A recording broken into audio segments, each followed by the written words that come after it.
There are men in history remembered as monsters. And then there are men history barely dares to name. Ernst Kaltenbrunner was the latter. 6 feet 4 inches of cold, calculated destruction. A face carved from stone, scarred, hollow-eyed, impossible to read. Even within the most feared machine the modern world had ever produced, men whispered his name with a particular kind of dread. Not the dread of a soldier for an enemy. The dread of a predator sensing something worse in the dark. Heinrich Himmler, architect of the Holocaust, commander of the SS, one of the most powerful men in Nazi Germany, reportedly left rooms when Kaltenbrunner entered them. Let that settle for a moment. Vienna. January 1943. The Eastern Front was bleeding Germany dry. Stalingrad was collapsing in fire and frostbite, and the Reich's illusions of invincibility were cracking like ice over a black river. In Berlin, the corridors of power shifted. Reinhard Heydrich, the blonde beast, the original architect of Nazi terror, had been assassinated in Prague 7 months prior. The empire of shadow he built, the RSHA, the Reich main security office, sat without a master. Hitler needed someone to fill that void. He chose Kaltenbrunner. It was not a reward. It was a deployment. Ernst Kaltenbrunner had not risen through charm or politics. He had risen through absolute, unwavering brutality and ideological devotion that made even committed Nazis uncomfortable. Born in Austria in 1906, he had joined the Nazi Party before it was fashionable, before it was safe. He had been imprisoned for his beliefs. He had organized underground cells, terrorized political opponents, and built networks of fear across Austria with the patience and precision of a spider constructing a web in total darkness. When Germany annexed Austria in 1938, Kaltenbrunner emerged from the shadows, not triumphant, not celebratory. Simply ready? His body told its own story. Those scars on his face, dueling scars, worn deliberately, proudly, were not wounds. They were a declaration. He had chosen pain. He welcomed it. What could you threaten a man with who had already chosen suffering as identity?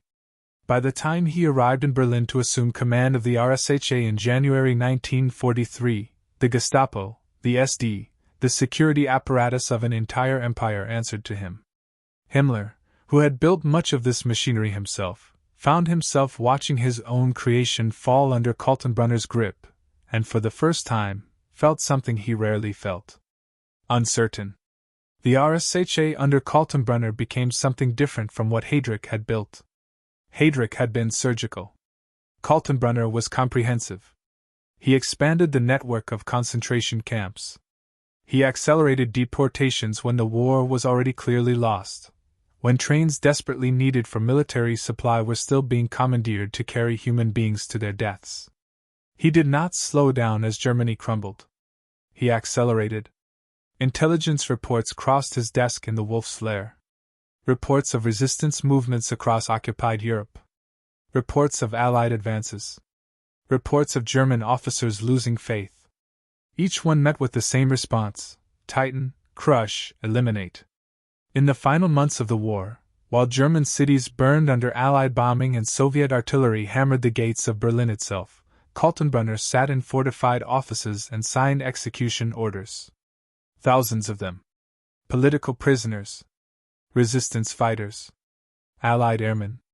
Officers suspected of disloyalty. The smoke rising over Europe in those years, some of it carried names he had signed. But here is what history rarely speaks loudly enough. Kaltenbrunner did not simply follow orders. That defense, so often raised at Nuremberg, so often accepted with quiet discomfort, could not even be whispered convincingly in his case. He had sought this. He had volunteered for it. He had expanded programs beyond what was asked of him, pushed operations further than ordered, argued for more ruthless measures in meetings where even hardened SS men hesitated. There was a moment in early 1945, documented in Allied intelligence files, where a senior SS officer suggested to Kaltenbrunner that certain concentration camp prisoners might be released as a gesture toward potential peace negotiations. A lifeline for thousands. Kaltenbrunner refused. Not because Berlin ordered him to. Berlin was barely functioning. He refused because he believed in what he was doing. Not as a soldier following a chain of command. As a man with a mission he had chosen freely. That is not the story of a cog in a machine. That is the story of the machine itself. May 1945. The Reich was ash. Hitler was dead in a Berlin bunker.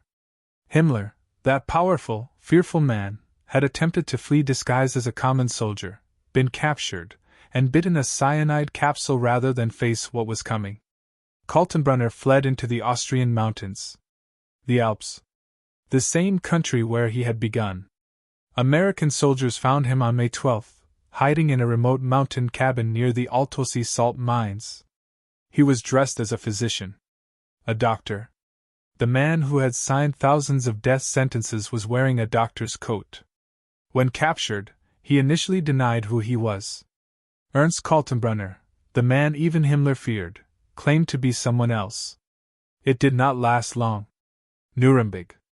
October 1946. In the dock, Kaltenbrunner denied everything. He claimed he had no authority, no knowledge, no involvement. Every document bearing his signature was explained away, minimized, reframed. The tribunal was not persuaded. On October 16, 1946, Ernst Kaltenbrunner was hanged. He was the highest-ranking SS officer to be executed following the Nuremberg Trials. He walked to the gallows without the dramatic last words of the repentant, without the hollow dignity of the remorseful. He walked as he had lived. Defiant. Unbroken by conscience. Before the hood was placed over his head, he reportedly said that he had done his duty to his people and his fatherland. Duty. The most terrifying thing about Ernst Kaltenbrunner is not that such a man existed. History is full of monsters. The most terrifying thing is that he never believed he was one.